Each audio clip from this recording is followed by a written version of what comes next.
Colleen Jones was an icon in the world of curling. She was the skip on 2 women's world championship teams and 6 Tournament of Hearts championships.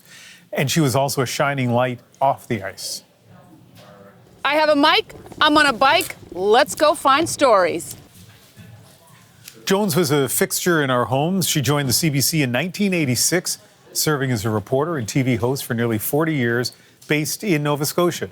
She was named to the Canadian Sports Hall of Fame in 2016 and appointed to the Order of Canada in 2022 for paving the way for women in both sport and broadcasting.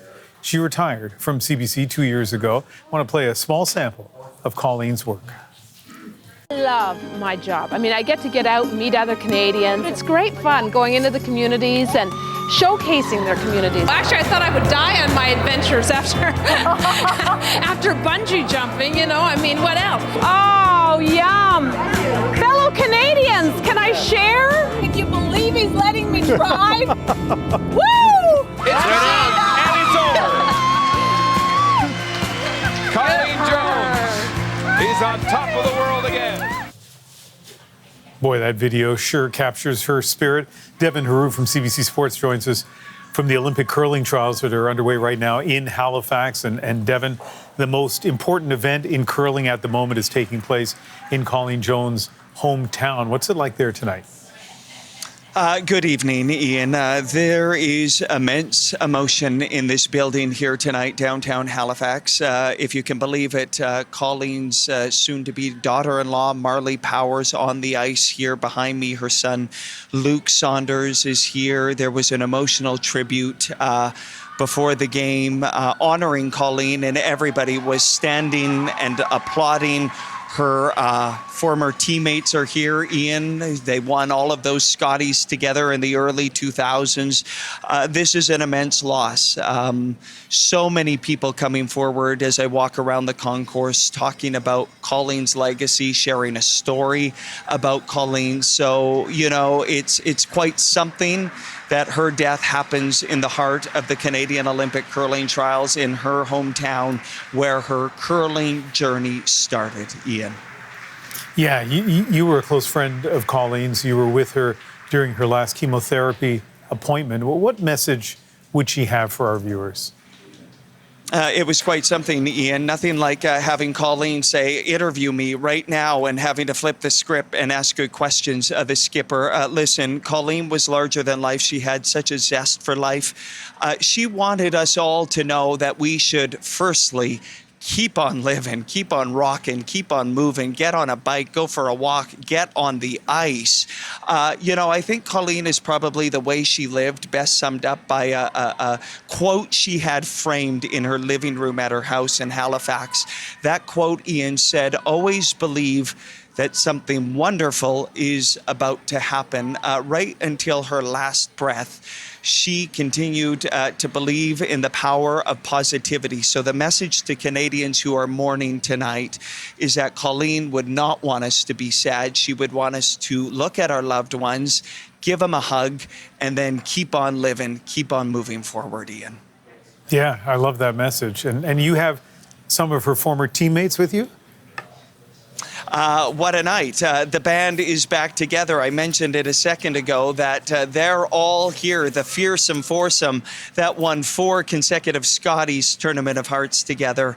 So why don't we get into it, Ian, right now, joined by third on the team, Kim Kelly. Kim, firstly, I'm sorry for your loss. And I just wonder what you're thinking about tonight. Devin, I think your opening remarks really do say it all. What I'm thinking about is there's a little bit of relief because I know there was, you know, it's never easy to go through what Colleen did. And I think she's the one that was the brave champion of it all. So I'm relieved for her to, you know, be in a better place, as they say. But man, she's such a big part of my life, my teammates' life. That, like you said, the lives of everybody that that are coming out of the woodwork. Who has personal stories from thousands of people? She's, you know, we are so lucky to have been super close to her. So what am I feeling? The sadness of not having her to talk to, but I still hear her. I do. She'd be going, okay, just, stop talking now, Kim, that's enough. She would love this. She would be right here soaking this up. You had the unique position of being her roommate through all of those Scotties. Tell us some stories. Let's celebrate Colleen right now because she was wacky, quirky, and loved to have fun. Yes, and she was all of those things and funny and full of life and taught me so much, but she also kept me strictly in line. There were rules. Like, for example, in our hotel room, there wasn't allowed to be any light, any noise, any little green flickering things. She'd put towels under the door. There were certain routines. We went to bed at a certain time. So she was quirky. But yeah, just like we grew together to be sisters. I used to joke that, every now and then I thought about smothering her in her sleep, and me too. But no, we loved each other. Last word to you. What are you going to miss most about Col? Well, I've been asked this question 3 times. I've cried the other 2, but hopefully I can say it very eloquently. Simply her. It's, no more her talking back to me. Oh no, there I go. But just her love and zest, but she'll always be with me. Larger than life, Kimmy. Thanks for doing this. No problem. My pleasure. All right, we're bringing Ian. We're going to continue this trip down memory lane here with her teammates in Halifax as we all sort of absorb the larger-than-life character that was Colleen Jones, and now joined by the team's second, Marianne Arsenault. Marianne, so much emotion today. How are you?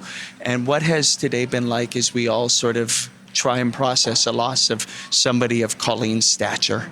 I'm well. We did have plenty of warning, but it doesn't make it any easier for sure. Today has been a bit of a blur, actually, from finding out this morning. And then, when it went public, then I got out of the arena this afternoon and had 126 messages to return, which is wonderful. She was a champion on the ice.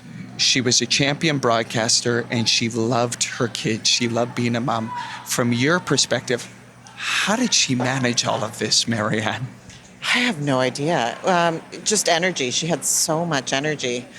I don't think she slept much. But she just always kept all the balls in the air. Yeah. So many people have talked about her being a trailblazer in curling. You had a front row seat. You were a part of all of those dramatic wins at times, but just the force she was, what did make her the champion she was? I think always thinking that she wasn't good enough or that we weren't good enough. She would always make us do more, practice more, bring in more advice, coaches, any kind of resource that she could think of. So she never rested on any laurels. Last one for you, Marianne. How would Colleen want us to remember her?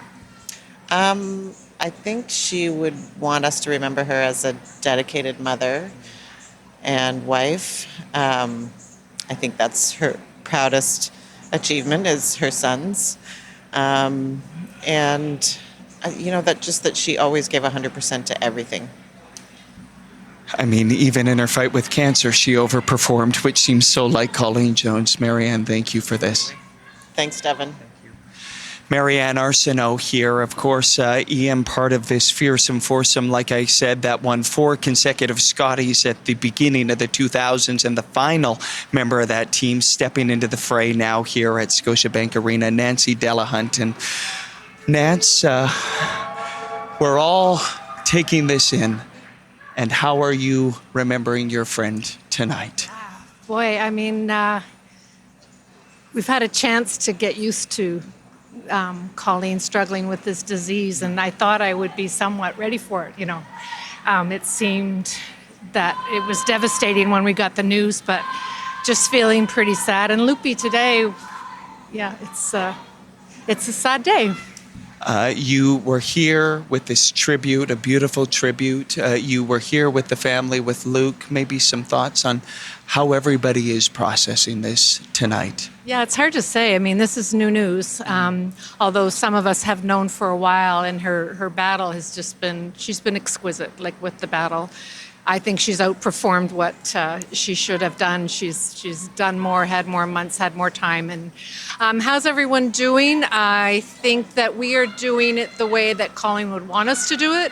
We're doing it the way that Colleen would do it. We've often said the best person at doing this kind of thing would be Colleen. She would give the best tribute. She would give the best answers. She would give the best. And I think Luke, I must say, Luke is kind of my leader here right now, because if Luke can do it, I can do it. And Luke's got a lot of balance in his life. He's got a lot of, I've got his back, and there's a lot of people that have his back. So we will be fine.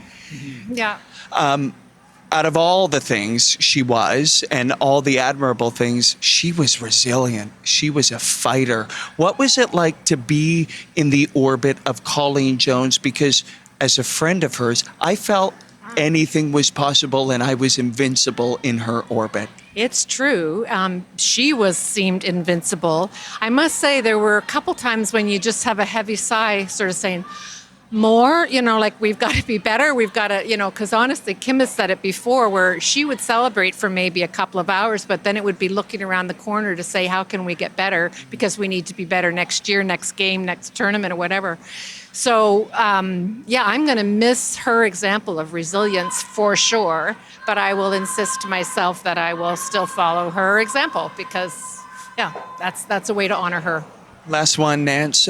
Canadians, coast to coast to coast, are mourning the loss of Colleen. What do you say to all of them, and what do you think Colleen would want us to take away in this moment of sadness? Yeah, I got soaked up in watching a lot of the tributes on CBC this afternoon, which was a bit of a mistake, because I couldn't take my eyes off it. It was very well done, but I've always said that this is weighing on us hardest because we were some of the lucky ones on her inner circle. And therefore, it matters so much to us because she mattered so much to us. But in watching some of those tributes and people's stories this afternoon, I realized that she was important to so many people. Maybe not as much and as much time as us, but she made such an impression with just the quick amount of time that she had ever had with everyone across Canada. And I think what you saw was what you get too. Like what you saw was what you get with Colleen. So she, I just would say she would want everybody to continue with a hop and a skip and look towards tomorrow. Yeah. Beautifully said, Nance. Thanks for doing this. Yeah. Beautiful tributes, Ian. That's just a slice from some of the people, her teammates, who of course, had a front row seat to all of this. One last note. Ian, she won her first Scotties in 1982 at the age of 22 years old, the youngest ever to win a Scotties. And then she won another one 17 years later. She never stopped believing throughout all those years she could be on top of the world. I think that best sums up the fighting spirit of Colleen Jones, and we are going to celebrate her and honor her here in a place she would love most, at a curling rink, Ian. That you, as a friend, are delivering this tribute tonight, that we got to hear from her teammates in those really nice interviews, and that, as you point out, this is happening at not just a curling event, but a really important curling event. It's all a perfect tribute to a fantastic person. Devin Heroux in Halifax, thank you so much. Thank you, Ian.